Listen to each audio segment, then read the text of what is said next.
आज हम बात करने वाले हैं ऑर्बिटॉन इंजेक्शन के बारे में, यानी इसका इस्तेमाल किन किन रोगों में हो सकता है और कैसे आपको इसका इस्तेमाल करना है। आज हम यह सब इस वीडियो में डिस्कस करने वाले हैं। हमें उम्मीद है कि इस वीडियो को देखने के बाद आपको और किसी अन्य वीडियो की देखने की ज़रूरत नहीं पड़ेगी, क्योंकि इस वीडियो को देखने के बाद आपके सभी जो डाउट है ऑर्बिटॉन इंजेक्शन से रिलेटेड आपके इस वीडियो में क्लियर हो जाएंगे। अब बात करेंगे डिटेल में ऑर्बिटॉन इंजेक्शन के बारे में। इसका इस्तेमाल सिर्फ आयरन की कमी से होने वाला एनीमिया के इलाज में इसका इस्तेमाल कराया जाता है। मैं आपको एक ज़रूरी बात बता दूं, एनीमिया का होने का कारण क्या है, यानी ये बीमारी होती क्यों है। एनीमिया एक ऐसी स्थिति है जिसमें ऑक्सीजन ले जाने के लिए आपके शरीर के पास पर्याप्त रक्त कोशिकाएं नहीं होती। अगर आपको भोजन से पर्याप्त मात्रा में आयरन नहीं मिलती, यानी आप जो भोजन खा रहे हैं, यानी आप जो खाना खाते हैं उसमें आयरन आपको पर्याप्त मात्रा में नहीं मिलती, तो आपका शरीर कम लाल रक्त कोशिकाएं उत्पादन करेगा, जिसके कारण आपको एनीमिया हो सकता है। इसी समस्या को ध्यान में रखते हुए ऑर्बिटॉन इंजेक्शन बनाया गया है। यह मार्केट में आपको मेडले फार्मास्यूटिकल कंपनी का मिल जाएगा। अगर इसकी प्राइस की बात करें, अभी जो करंटली में इसका जो प्राइस चल रहा है 247 MRP चल रहा है इसका। आप आसानी से किसी भी मेडिकल स्टोर से आप इसको परचेज कर सकते हैं। अगर हम बात करें ऑर्बिटॉन इंजेक्शन के फ़ायदे के बारे में, इसका मुख्य जो इस्तेमाल है वो सिर्फ आयरन की कमी से होने वाला एनीमिया के इलाज में किया जाता है। यानी शरीर में खून की कमी होती है और उस खून की कमी की पूर्ति करने के लिए डॉक्टर इसका इस्तेमाल कराते हैं। इसका इस्तेमाल करने से शरीर में खून की मात्रा बढ़ जाती है और ऑर्बिटॉन इंजेक्शन एक एंटी एनेमिक दवा है।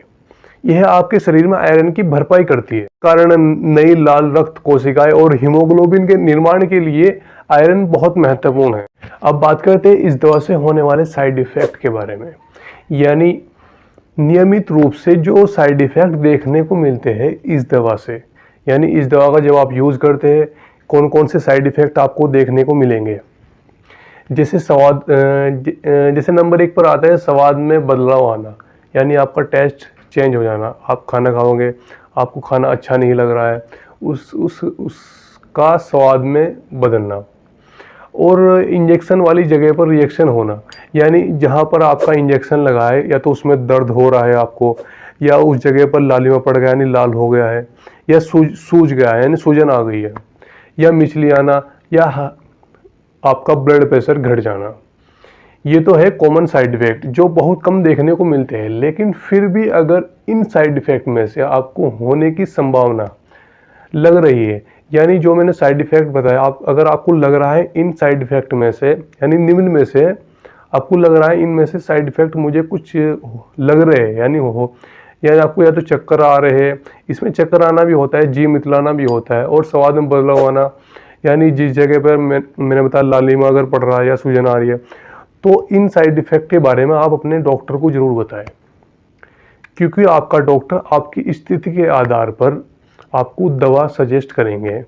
यानी अगर आपको साइड इफ़ेक्ट देखने को मिल रहे, क्या पता डॉक्टर की डोज ज़्यादा हो जाए, डॉक्टर को डोज कम करनी पड़ जाए, यानी आपकी स्थिति के आधार ही आपको डॉक्टर दवा सजेस्ट करेंगे। और अगर आपको आयरन की कमी है, आप ऑर्बिटॉन इंजेक्शन का इस्तेमाल नहीं करना चाहते, बिना इस ऑर्बिटॉन इंजेक्शन का यूज़ किए बिना आप अपने आयरन की समस्या को दूर कर सकते हैं। आपने सही सुना। आप अगर ये चाहते हैं ना मैं ऑर्बिटॉन इंजेक्शन को नहीं यूज़ करूं, और लेकिन फिर भी अपनी जो आयरन की कमी है उसको दूर कैसे करूं, वो मैं आपको भी बताऊंगा। इसके लिए आपको करना क्या है, आयरन वाले संतुलित आहार, यानी जो संतुलित आहार है ना, यानी जो खाने हैं उनको आपको खाना है। और वो कौन कौन से हैं, वो खाना जिसमें आपको भरपूर मात्रा से आयरन मिले, जैसे दालें हो गई, हरी पत्तीदार सब्जियां हो गई, उसमें कौन कौन सी आती है, जैसे पालक हो गया, बीन्स हो गया, और आप अंडे भी खा सकते हैं, और ड्राई फ्रूट। इन सभी चीज़ों में बहुत ज़्यादा मात्रा में आयरन पाया जाता है। इसलिए मैं आपको सजेस्ट करूँगा, अगर आप ऑर्बिटॉन इंजेक्शन नहीं लगवाना चाहते तो इनका सेवन करके आयरन की कमी को दूर कर सकते हैं। हाँ जी बिल्कुल, इनका सेवन करके आप आयरन की कमी को दूर कर सकते हैं। अब बात करेंगे इसके सबसे इम्पोर्टेंट पॉइंट के बारे में, यानी इस वीडियो का मुख्य कारण क्या था बनाने के लिए। मुख्य कारण था सिर्फ डोज, यानी इसको लेने का तरीका क्या है, इसको इस्तेमाल करने का तरीका क्या है, कितनी मात्रा में हम इसको इस्तेमाल कर सकते हैं, यानी कितने इंजेक्शन हमें लेने हैं, कितने ml में हम इसका इंजेक्शन का यूज़ कर सकते हैं। लेकिन आगे बढ़ने से पहले अपने भाई का नाम जान लीजिए। मेरा नाम है मिस्टर तौसीफ और आप देख रहे हैं आपका पसंदीदा चैनल टीजी का ज्ञान। यहाँ पर आपको हेल्थ से रिलेटेड जानकारी मिलती रहती है। अगर आपने हमारा चैनल पहली बार विजिट किया है तो इस चैनल को सब्सक्राइब जरूर करें, क्योंकि आपके एक सब्सक्राइब से हमें मोटिवेशन मिलता है। तुम्हारे सिर्फ एक सब्सक्राइबर से हमें मोटिवेशन मिलता है। अगर आप चाहते हैं मैं इसी तरह आपके लिए हेल्थ से रिलेटेड वीडियो अपलोड करता रहूं इस चैनल पर, तो इस चैनल को सब्सक्राइब जरूर करें।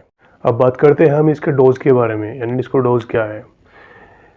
मैं आपको सिर्फ यही रिकमेंड करूंगा कि आप इसका इस्तेमाल सिर्फ डॉक्टर की सलाह से ही करें, क्योंकि डॉक्टर आपकी स्थिति के आधार पर इसका इस्तेमाल कराएंगे। आपकी कंडीशन के हिसाब से आपको कितने इंजेक्शन लेने हैं, यानी कितने इंजेक्शन आपके लगने हैं या नहीं लगने, वो डॉक्टर तय करेगा। मैं आपको नॉलेज के तौर पर मैं थोड़ी जानकारी दे दूँ इससे रिलेटेड, यानी इसको इस्तेमाल करने का तरीका क्या है। इसको इस्तेमाल करने का तरीका यह है कि यह एक, आपको पता ही है, इंट्रामस्कुलर इंजेक्शन है। यह एक नस के द्वारा शरीर में चल जाता है, नस के द्वारा आप इसको लगा सकते हैं और इसका सलाइन के द्वारा भी आप इसका इस्तेमाल कर सकते हैं। अगर आपको कोई डाउट ऐसा रह गया जो इस वीडियो में आपका क्लियर नहीं हुआ, तो आप कमेंट बॉक्स में वो लिख सकते हैं, मैं रिप्लाई देने की पूरी कोशिश करूँ।